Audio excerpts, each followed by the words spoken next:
भारत माता की जय। भारत माता की जय। भारत माता की आवाज बढ़ा दो नहीं कर सकते। सामाजिक समरसता सहभोज खिचड़ी के इस ऐतिहासिक कार्यक्रम में इस शाला की धरती पर ठीक है, इसी से आइए। आज के कार्यक्रम के मुख्य अतिथि भारतीय जनता पार्टी के वरिष्ठ नेता, विधायक प्रतिनिधि, युवा दिलों की धड़कन और जो बलहा को एक विकसित विधानसभा बनाने के अपने संकल्प के साथ जनता जनार्दन की सेवा में लगे हुए हैं, ऐसे हमारे विधायक पंडित आदरणीय श्री आलोक जिंदल जी, भारतीय जनता पार्टी के वरिष्ठ नेता आदरणीय रामादल मौर्य जी, मनगौड़िया के पूर्व प्रधान आदरणीय संतोष सिंह सुरदो जी, कतरनिया के प्रधान आदरणीय राम मिलन विश्वकर्मा जी, आदरणीय अरविंद गुप्ता जी, प्रकट सिंह जी, इस विद्यालय के प्रधानाचार्य आदरणीय जगदीश सिंह जी, गुड्डू लोधी जी, हमारे छाला के लोकप्रिय प्रधान आदरणीय ध्रुव आर्या जी, कई बार छाला के प्रधान रहे आदरणीय शीतला प्रसाद जायसवाल जी, आदरणीय सुभाष दास जी, भाजपा नेत्री आदरणीय रामावती जी, हमारे चाचा आदरणीय डोबर सिंह जी, और जिन्होंने इस कार्यक्रम को बहुत ही मेहनत के साथ,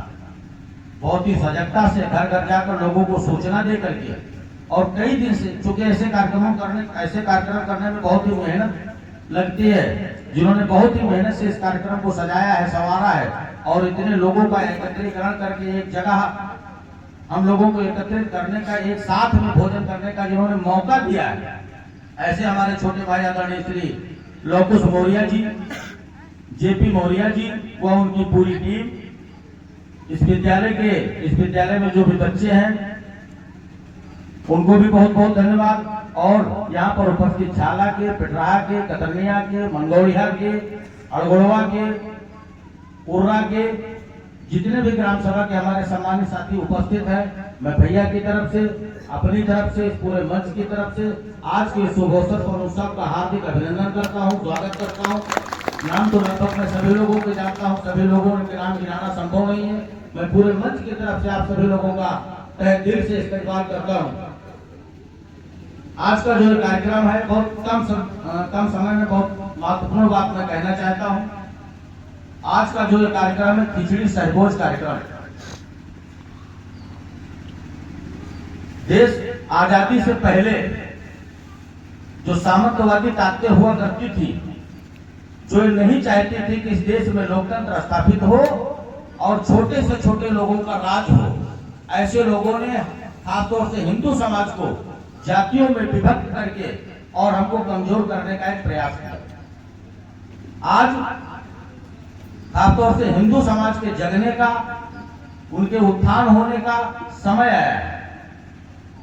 ये सहभोज का कार्यक्रम हमको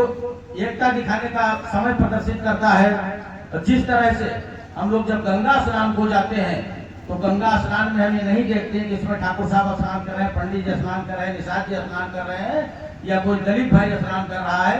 जब हमारा बेटा बेटी बीमार होता है, तब हम डॉक्टर को नहीं देखते हैं कि हम अपने जात के डॉक्टर के पास इलाज कराएंगे, और जब हम कोर्ट कचहरी में जाते हैं और हमें वकील रखना पड़ता है, तब भी हम अपने बिरादरी का वकील नहीं देखते और कहते जो सबसे अच्छा वकील हो उसकी जरूरत है। तो भाइयों, आज जगने की जरूरत है। आज हिंदू हित की बात होनी चाहिए, और मैं तो आज आप लोगों से इस स्थान पर संकल्प दिलाना चाहता हूँ कि अब जाति केवल जब आप अपने बेटा और बेटी का विवाह करें तब जाति की आवश्यकता हो, और आज यहाँ संकल्प लेकर के जाइए और दूसरे समुदाय से सीखने का प्रयास करिए कि जब भी आप कोई से पूछे आप किस समाज के हैं, तो गर्व से कहो कि हम हिंदू हैं, हम हिंदू हैं, हिंदू हैं।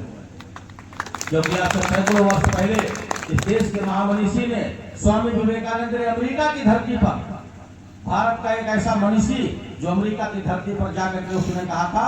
गर्व से कहो हम हिंदू हैं। और इतने दिन तो हम लोगों को हिंदू कहने में शर्म आती थी, वोटों के तुष्टीकरण के लालच में कि कहीं एक समुदाय विशेष के हमें वोट न मिले, हम अपने को हिंदू नहीं कह पाते थे। इसीलिए आज इस देश के और इस प्रदेश की, इस दुनिया के सबसे ताकतवर नेता आदरणीय नरेंद्र भाई मोदी और आदरणीय योगी आदित्य ने नारा दिया है कि अगर बटोगे तो कटोगे। निश्चित रूप से नारा सही है, क्योंकि हम 50 साल से लगातार बटते आए हैं तो कटते भी आए हैं। आप अपना इतिहास जाकर देख लीजिए, संभल का दंगा देख लीजिए, बटोगे तो कटोगे। यह कोई योगी आदित्यनाथ का नारा नहीं है, ये कोई आलोक जिंदल और सरोज सोनकर का नारा नहीं है, ये हमारे और आपके बच्चों के भविष्य के लिए नारा है। हम जब अपने बेटा और बेटी का विवाह करेंगे तो अपनी जाति में करेंगे, और जब हम इस देश की अस्मिता पर बात आएगी, इस देश के लोकतंत्र की बात आएगी, इस देश में वोट की बात आएगी, तो केवल हिंदू हित की जो बात करेगा उसको अपना मतदान करेंगे, और इस भारत को इस दुनिया का सबसे सशक्त राष्ट्र बनाने में अपनी महत्वपूर्ण भूमिका निभाएंगे। इसी आशा और विश्वास के साथ जितने भी लोग आज इस खिचड़ी सहभोज कार्यक्रम में आए हैं, मैं उनका इस पूरे मंच की तरफ से, माननीय विधायक जी की तरफ से, भैया आलोक जिंदल की तरफ से तहे दिल से एक बार पुनः हार्दिक अभिनंदन स्वागत करते हुए अपनी बात को समाप्त करता हूँ। एक बार